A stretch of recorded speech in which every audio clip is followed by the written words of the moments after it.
नमस्कार, आप देख रहे हैं तिवारी भाई, मैं हूं वेद प्रकाश।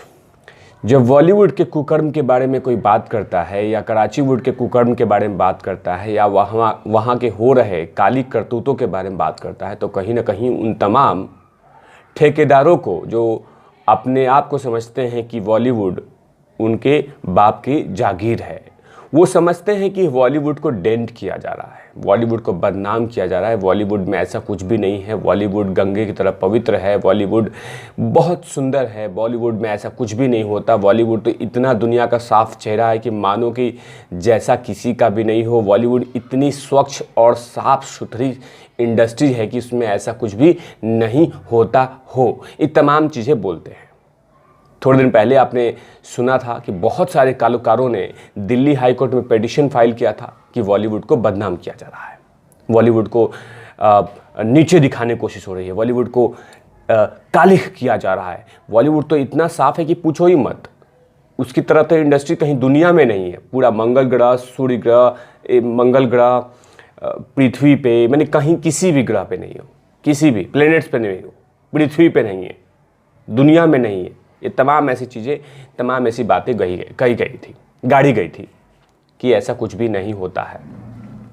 लेकिन धीरे धीरे बहुत सारे कलाकार, बहुत सारी फीमेल एक्ट्रेस आती गई और तमाम लोगों की पोल खोलते गई। उसी में से एक एक्ट्रेस, अपने समय की एक एक्ट्रेस, बेहतरीन अदाकारा, बेहतरीन कलाकार, female actress Miss Neena Gupta ने अपनी दर्द भया कहानी अपने किताब में लिख दिया, बायोग्राफी में, जो उनके बायोग्राफी लॉन्च हुआ है, उस बायोग्राफी में उन्होंने लिखा है। आज जब उस बायोग्राफी में वो चीज़ें लिखी हुई तो कहीं ना कहीं ये एक तरह से फिर से वो बात कह दी है कि जो तमाम कुछ लोग ये कहते हैं कि हाँ बॉलीवुड साफ है, बॉलीवुड में ऐसा कुछ भी नहीं होता, सब एकदम ट्रांसपेरेंसी, पारदर्शिता नामक चीज़ रखा हुआ है, कोई कुछ गलत नहीं होता, ये तमाम चीज़ों को करारा जवाब दे दिया है। जो नीना गुप्ता के बायोग्राफी में वो बातें लिखी हुई है कि एक प्रसिद्ध इंटेलिजेंट, तेज तर्रार डायरेक्टर उनको रूम में बुलाता है और भी बेडशीट टाइट करने के लिए। और तिवारी भैया ने इस बात को निकाला था कि बेडशीट टाइट कैसे होता है, बेडशीट टाइट क्यों करते हैं और किसके लिए करते हैं, क्या चीज़ चाहिए उसके बदले में, तमाम चीज़ें नीना गुप्ता ने अपने बुक में लिख दिया है कि एक डायरेक्टर, बड़े से डायरेक्टर बुलाते हैं अपने रूम में 5 स्टार होटल में और बाकायदा उनके साथ ऐसा चीज़ करने के लिए कहते हैं, और वो भी कहते हैं कि इस तरह की चीज़ों को इस्तेमाल करना चाहिए वरना ख़राब हो जाती है। बहुत ऐसी सी बातें बोलते हैं जिस बात को सुनकर नीना गुप्ता का खून खौल उठता है कि बताइए, सामने में इस आदमी का चेहरा इतना मासूम और इतना साफ दिखता है, लेकिन पीछे में इतनी गंदगी भरा हुआ है जो पैरों तले ज़मीन खिसका के रख दिया। लेकिन नीना गुप्ता जब अगर ने लिखा है तो कहीं ना कहीं उनकी बातों में दम है, और नीना गुप्ता जब लिखती हैं या कुछ बोलती हैं तो उनकी बातों में सच्चाई होती है। नीना गुप्ता ये नहीं है कि कल को आई हैं और इंडस्ट्री में पैर जमा दिया है, बाकायदा लंबा सफ़र तय किया है बॉलीवुड में। लेटेस्ट में बहुत सारी फिल्में इन्होंने दिया है, मुल्क में काम किया है, उसके बाद पंगा में काम किया है, उसके बाद सरदार का ग्रैंडसन में काम किया है, शुभ मंगल ज़्यादा, सावधान, इसमें भी काम किया है। तो लेटेस्ट फिल्मों में भी काम किया है। ऐसा नहीं है कि बहुत दिनों से गुप्त गायब हो गई थी, छुप गई थी, कहीं चली गई थी, अचानक आके ये पोल खोली है।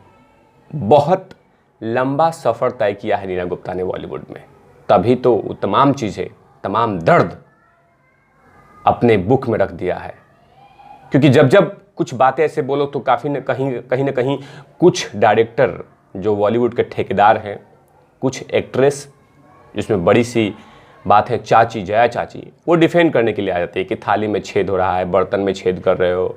जब ड्रग्स का मामला उठा था तो जया चाची छाती पीटना शुरू कर दिया था कि थाली में क्यों छेद कर रहे हो, जहाँ खाते हो उसी थाली में छेद कर रहे हो, उसमें कोई भी कुकर्म हो देखते रहो, कुछ बोलो मत, चुपचाप सुनो और आंखें बंद कर लो। मैंने मतलब यही था कि कुकर्म होने दो, नोचने दो, बेडशीट टाइट करने दो, ये तमाम चीज़ें होने दो, लेकिन कुछ बोलो मत। यही तक नहीं, विद्या बालन जो कि बॉलीवुड की बड़े कलाकार हैं, उन्होंने भी यही बात कहा है। हिंदुस्तान टाइम्स के इंटरव्यू में विद्या बालन ने भी कहा है कि मुझे लगता है कि हर समय सेक्सिज्म का सामना करते हैं हम, ना कि केवल पुरुषों के जरिए बल्कि यहाँ तक कि महिलाओं से भी। कई बार हम दूसरे महिलाओं के साथ भी ऐसा करते हैं। मुझे लगता है पैट्रियार्किल सोसाइटी में स्त्री द्वेष इतना अधिक है, इसमें हम सभी डूबे हुए हैं, जिसे छुटकारा पाना मुश्किल है। मैं आज भी कभी कभी इसका सामना करती हूँ, इससे मुझे बहुत परेशानी होती है, लेकिन पहले की तुलना में काफ़ी कम है। मेरे चारों तरफ लोगों को सेक्सिज्म का सामना करना पड़ता है। हर किसी को पता नहीं होता कि वो ज़्यादा समय कुछ गलत कर रहे हैं। विद्या बालन ने भी यही बोला है कि आज भी उनके साथ कुछ ना कुछ ऐसी चीज़ें होती रहती है, ऐसे ऑफर्स आते रहते हैं। तो ये तमाम लोग कहीं ना कहीं अपने दर्द को बयां करते रहते हैं। वो जानते हैं कि अगर हमने इस दर्द को सेम टाइम पे अगर हमने बयां किया तो हमारा करियर चौपट हो जाएगा, करियर पे दाग लग जाएगा। क्योंकि ऐसे ठेकेदार हैं जो इस तरह के हरकत नहीं करने पे वो करियर चौपट करने की धमकी देते हैं। और कहीं ना कहीं कराची वुड, बॉलीवुड, चर्ची वुड, गंजेड़ी वुड, तमाम जगहों पे इस तरह के धंधे खूब फल फूल रहे हैं, और धड़ल्ले से फूल रहे हैं। और वहाँ पे कानून जाके मूक दर्शक बन जाती है। जीता जागता उदाहरण बहुत सारा है। अब बार बार हर जगह पे यही बात आती है कि कानून वहाँ पे क्यों नहीं पहुँचता है। और कानून पहुँचता है तो उस चौखट पे जाके नतमस्तक हो जाता है, चुप हो जाता है कि हम कुछ बोलेंगे ही नहीं। क्योंकि कहीं ना कहीं वहाँ पे मिली जुली सरकार चल रही है, मिली जुली ठेकेदारी चल रही है, और तमाम चीज़ें धड़ल्ले से अपनाई जा रही है। नीना गुप्ता और विद्या बालन जो पोल खोला है वो कहीं ना कहीं उन तमाम ठेकेदारों को जवाब दिया है, जो ठेकेदार ये कहते हैं, जो डिफेंड करते हैं कि बॉलीवुड पवित्र है, साफ है, गंगा की तरह निर्मल है, ग्लास की तरह ट्रांसपेरेंट है, इतना शुद्ध है कि मानो कि जैसा उसकी तरह शुद्धता कहीं किसी में है ही नहीं। ये तमाम चीज़ें वो बोलते रहते हैं।